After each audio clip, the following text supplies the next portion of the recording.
You won't believe what happened when I decided to set up a simple hammock by my own ranch lake. It was supposed to be a quiet afternoon, just me and the peaceful water, maybe some fresh air and a little time to relax. But instead, things quickly spiraled out of control. Out of nowhere, the HOA showed up and they didn't just complain. They called the cops on me. The cops. Over a hammock. You might think that sounds crazy, but it's exactly what went down. This isn't just about a hammock or a lazy day by the lake. It's about how far the homeowners association is willing to go to control what happens on my own property. They've made it clear they don't like me having any freedom here, and that's just the start of the problem. After the cops left, thinking the issue was settled, I found out the HOA wasn't done. They actually sued me for trespassing on my own lot. Can you imagine that? Getting sued by your HOA for being on your own land. In this story, you'll meet the key players, the HOA board, who seem more interested in power than fairness, the officers who got dragged into this strange dispute, and me, just trying to enjoy my ranch without all the drama. This isn't just a fight about property lines or rules. It's about standing up for what's right when the system feels stacked against you. As this story unfolds, you'll see how things escalate in ways I never expected. What started as a simple day with a hammock turned into a legal battle that could change everything about living here. But I'm not giving up. Stay with me, because the next part will reveal the twists that will shock you on I'm still fighting to protect what's mine. Before all this happened, I thought living out here on my ranch would be peaceful. The lake has always been my favorite spot, a place to unwind after long days and just enjoy nature. I bought this property because I wanted freedom, space, and a break from the usual neighborhood drama. But I quickly learned that the homeowners association here runs things differently. They have strict rules about what you can and can't do, and they don't hesitate to enforce them. Sometimes in ways that feel unfair or downright aggressive. The HOA claims their job is to keep the community looking nice and protect property values. I get that. But when does protecting the neighborhood cross the line into controlling every little thing? Setting up a hammock by my own lake felt harmless, peaceful even, but apparently it was enough to raise alarms. The HOA president showed up unexpectedly, telling me I was violating rules about unauthorized structures or use of common areas, even though the spot is clearly part of my property. I tried to explain, but they didn't want to listen. Then, the situation escalated. The HOA called the police, who arrived and asked me to take down the hammock. It felt strange having cops there because of a piece of fabric tied between two trees. But they said they had to respond to the complaint, so I took it down to avoid trouble.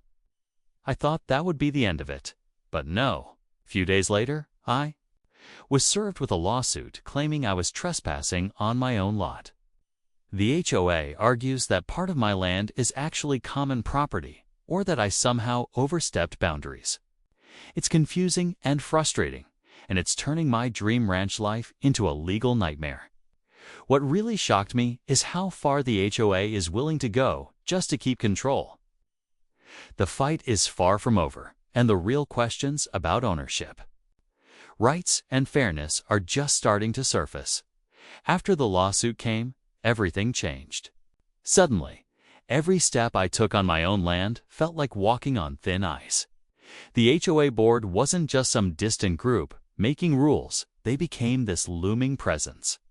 Watching, judging, ready to pounce at the smallest thing. I started digging into the property lines, the HOA bylaws, and the community rules, trying to find where exactly this conflict began. The more I read, the murkier it got. Some parts of the lake area were technically labeled as common areas, but my understanding was always that the hammock spot was mine, part of my lot. The HOA claimed otherwise, and that claim was the foundation of their trespassing lawsuit. Meanwhile, neighbors started taking sides. Some sympathized with me, sharing their own frustrations about how strict or overbearing the HOA had become. Others seemed to support the board, convinced that rules must be followed no matter what. It was weird, feeling caught in the middle of a small community that suddenly felt divided.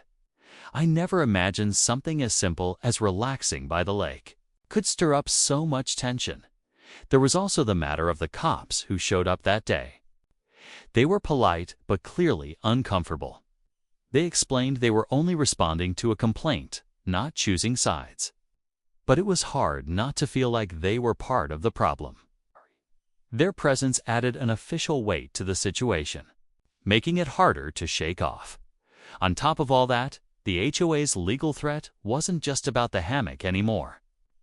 They started scrutinizing other things, some minor landscaping changes I made, a small dock near the water, even how I parked my truck.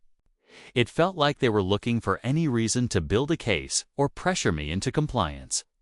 I knew I had to stand my ground. But the legal battle ahead looked complicated and exhausting.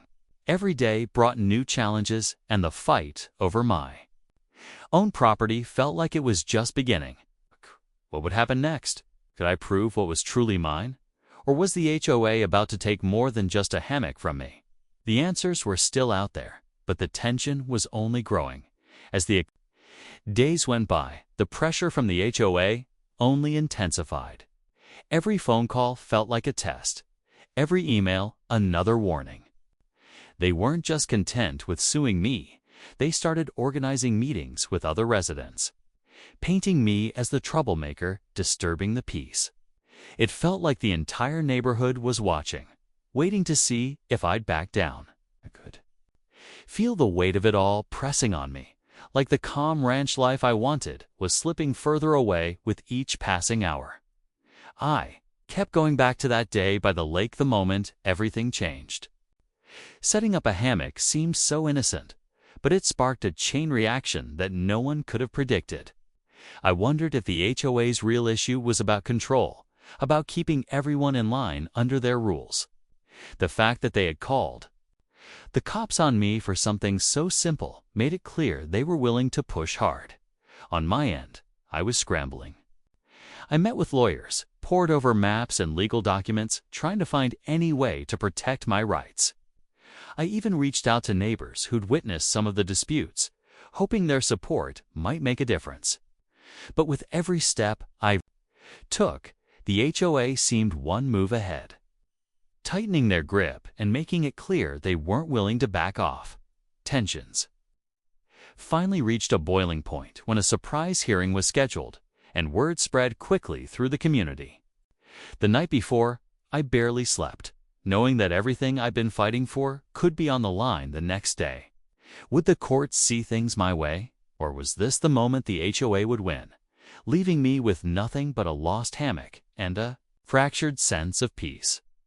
The ranch, the lake, my property, all of it felt like it hung in the balance.